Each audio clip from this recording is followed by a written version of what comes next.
मियोइबना पांगलना नत्रगा कोकना मतम संगना हिंगनबगी चौखनबगी सूरी नोमलिबसिंग असि ताइबंग सिंथानी सिनमीनी सिनमीदसु मखल यामी मसिदी मखोइगी सिनफंगी हिरम हिरमदुगी मखा पोली हौजिक्ति मालमगी मफम खुदिंगदा स्टेट नेशनल अमसुंग इंटरनेशनल गी थाकता सिनमीसिंग चौखुत थौरांग अमसुंग हक कन्नबगीदमक लुप कया मरुमसु लैरे भारत की ओइनसु ट्रेड यूनियन लिंगदुना कुमजा 1993 इंटरनेशनल ट्रेड यूनियन कन्फेडरेशन दा एफिलिएट तौदुना हौजिक फाउबा मथौ तौदुना सिनमीसिंगी हक्कीदमक होनदुना लाक्ली मतंग असिदा सिनमीसिंगनसु इशागी हक खक्तमक तानबगी महुत्ता इशागी थौदांगसु मसक खंगना मथौ पांगथोकपा मथौ ताई अदुगा सिनमीसिंगा ट्रेड यूनियन सिंगी मकोक थोंगबसिंगा मैनेजमेंट का ई पाउ फाउनदुना मतम मतमगी साखुत थोरांग खननैनदुना तूना खोंग थांगमिनबसु यामनमक मरु ओइ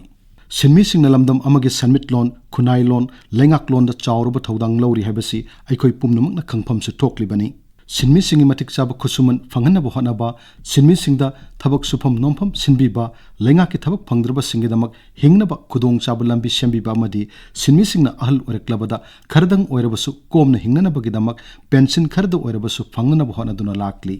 असिदसु नतना सिनमीसिंगी युमलै कैरै अमसुंग हक्सेलगी फिबम फगनहननबा थौसिल थौरांगसिंग फंगनबा ट्रेड यूनियन सिंग होनदुना लाक्ली भारत की सेंट्रल ट्रेड यूनियन तराना ngasi जुलाई की तांग मापन असिदा सिनमीसिंगी हक्कीदमक भारत सिनब थुंगना सिंथा लेपगी खोंगजंग संगसिनकी ngasi की खोंगजंग असिदा मणिपुर स्टेट असिगी लैरिबा ट्रेड यूनियन एसोसिएशन अमदी फेडरेशन निफुरोमनसु भारत पुंबगी चथकीबा जनरल स्ट्राइक असिदा सगतुना सरुक याखी मरु ओइना ngasi जनरल स्ट्राइक असि सिनमीसिंगी सोथरब सेमिटलोनगी मायोक्तनी अमसुंग सिनमीसिंगी फंगपम थोप हक्कीदमक संगसिलकप खोंगथांगने हाइबसि मियामना इखंग खंगबना माइकई कयादगी सगतनरखी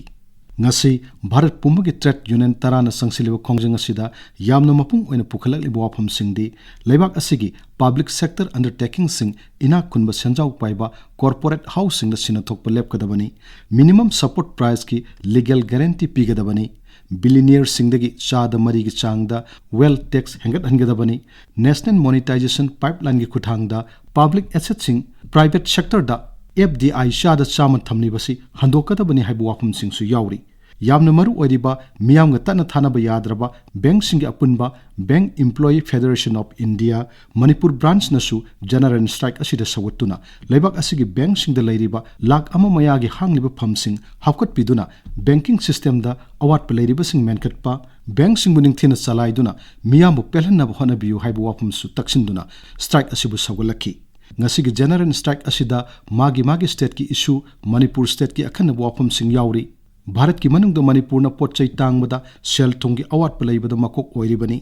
मणिपुर स्टेट के मदी सेंट्रल गवर्नमेंट के लोइसंग सिंगदा मानब फमदा थबक तौजरिब कर्मचारी सिंग मानब थाकता साक्थोंग फंगहनबिबा मसुंग स्टेट सिगी लोइसंग सिंगदा work charge master roll casual contract की सिनमी सिंगना रेगुलर पोस्ट पाइरब अमदगी तादना मथौ पांगथोकचरबसु मखोइगी फंगफम थोप खुसुमन अमसुंग थबक्तगी पोथारब मतुंगदा हिंगनबगी पेंशन सिंग पिबिदबगी मतांगदसु ngasi ट्रेड यूनियन की जनरल स्ट्राइक असिदा मरिक चुमना पुखत्तुना यावरी लमदम सिगी अंगांग सिंगी हक्सेलगी ngak senbagi lamda sobo thodang lawriba anganwadi worker and helper asa worker BDF sing mid day meal gi cook singi khusumana sisu matam siga sanadaba mawong da lairiba asisu market price index yenglaga matam siga sanaba khusuman da lepiba manipur da lairiba aided college khudimak full conversion tauba work SARS ki sinmi singi khusuman CPWD manual da chanahanbiba MGNREGA gi job card holder singi thabak subagi namit masing amasung khusuman hengat hanba